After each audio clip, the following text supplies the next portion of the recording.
Oranienburg. This peaceful provincial town 20 miles north of Berlin was to play a special role in the Third Reich, symbolizing terror and destruction. In July 1936, the SS had 50 prisoners brought from the Esterwagen camp to build a large new camp in the Oranienburg suburb of Sachsenhausen. It was to become a model for all later concentration camps. As the walls and barbed wire fences were being built even higher to hide the camp's horrific program from the rest of the world, Hitler was making peaceful overtures at the Olympic Games in Berlin.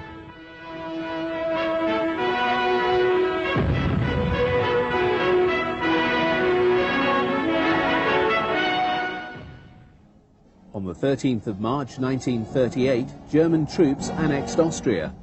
Political opponents were immediately arrested and many were sent to Sachsenhausen concentration camp. Some months later, on the night of the 9th of November, the reality of violence and terror against the Jews was more evident. Synagogues were burnt down, Jewish shops destroyed, and nearly 100 Jews were murdered.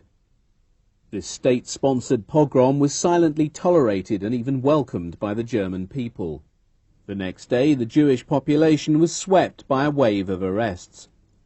More than 26,000 Jews were taken off to concentration camps.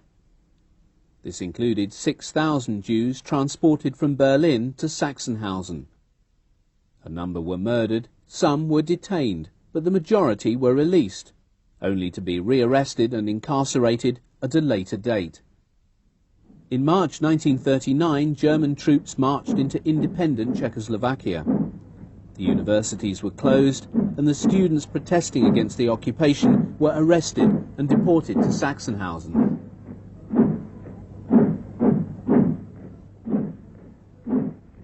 Anyone who had thus far remained oblivious to Nazi expansionism were soon rudely awakened when, on September the 1st, Germany attacked Poland. 2 days later, the Allies declared war on Germany. The Second World War had begun.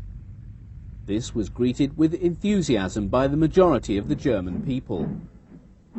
The war spread rapidly across Western Europe. Belgium, Holland, Luxembourg, France, the toll of countries capitulating to Hitler's forces grew. The Wehrmacht marched victoriously through Paris.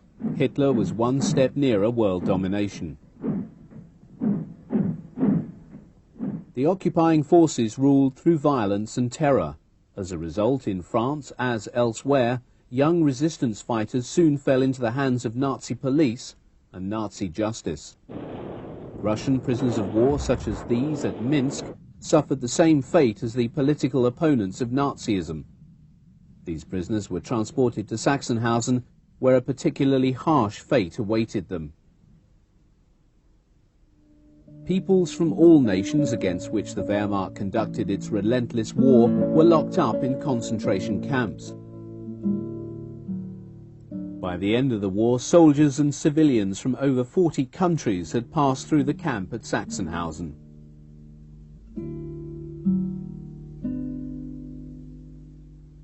Although Sachsenhausen's capacity was expanded several times, it was hopelessly overcrowded. And it was not long before the first camps and Gestapo prisons were unable to cope with the rising numbers. From October 1941, the Jews were systematically deported from all areas in Germany to ghettos and camps.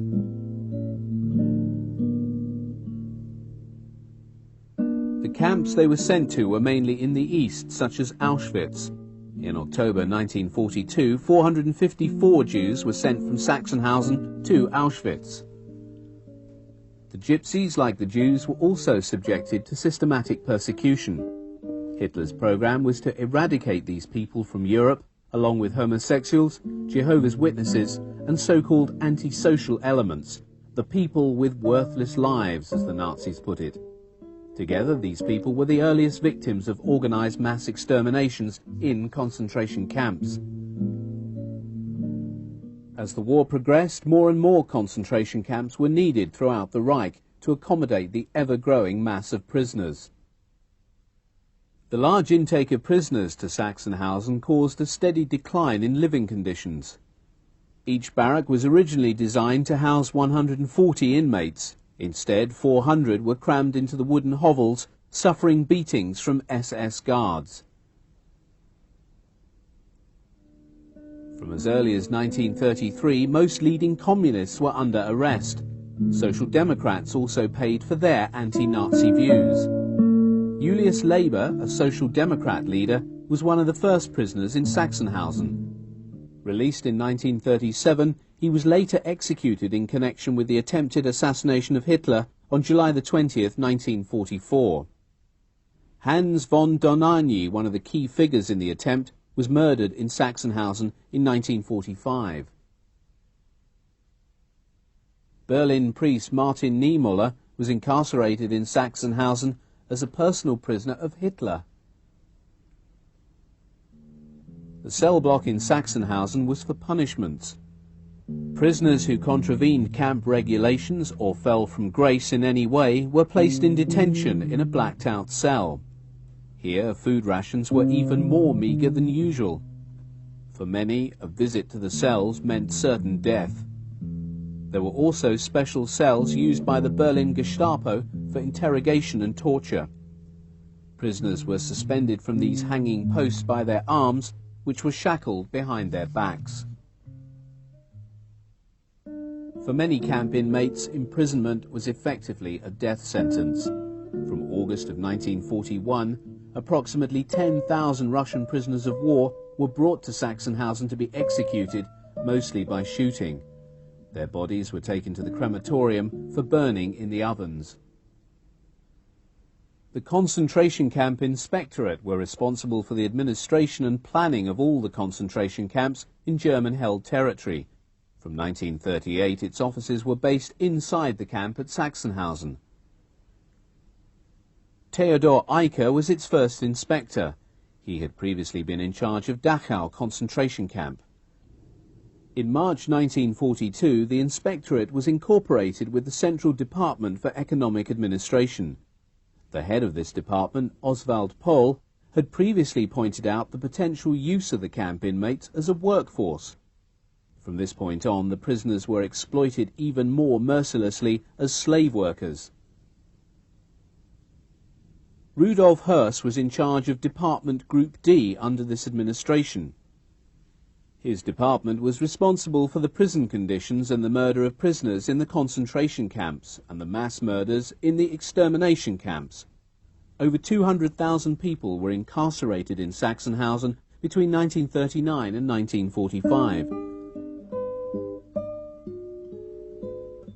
The camp was designed and built in a triangular shape. This particular form allowed optimum surveillance from the 8 watchtowers strategically placed along the 3 walls. Arriving on trains, the prisoners were forcibly marched and beaten on their way from the railway station across town to the camp.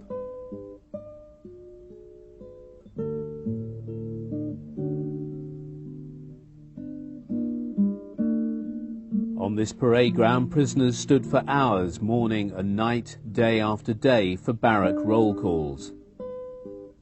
From here, the view of the gallows was unavoidable.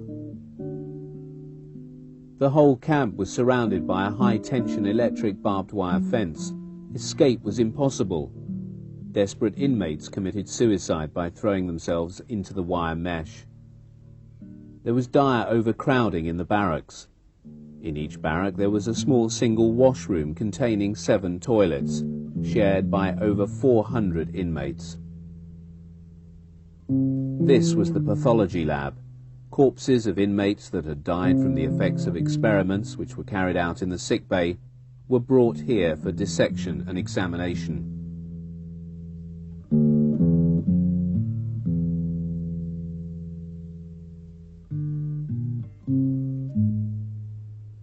The dead were transferred to the mortuary. Later they are incinerated and their ashes buried.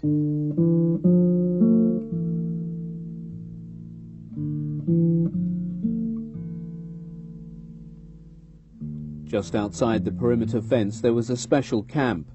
This held Allied officer class POWs. British officers who had made several escape attempts from POW camps were sent here.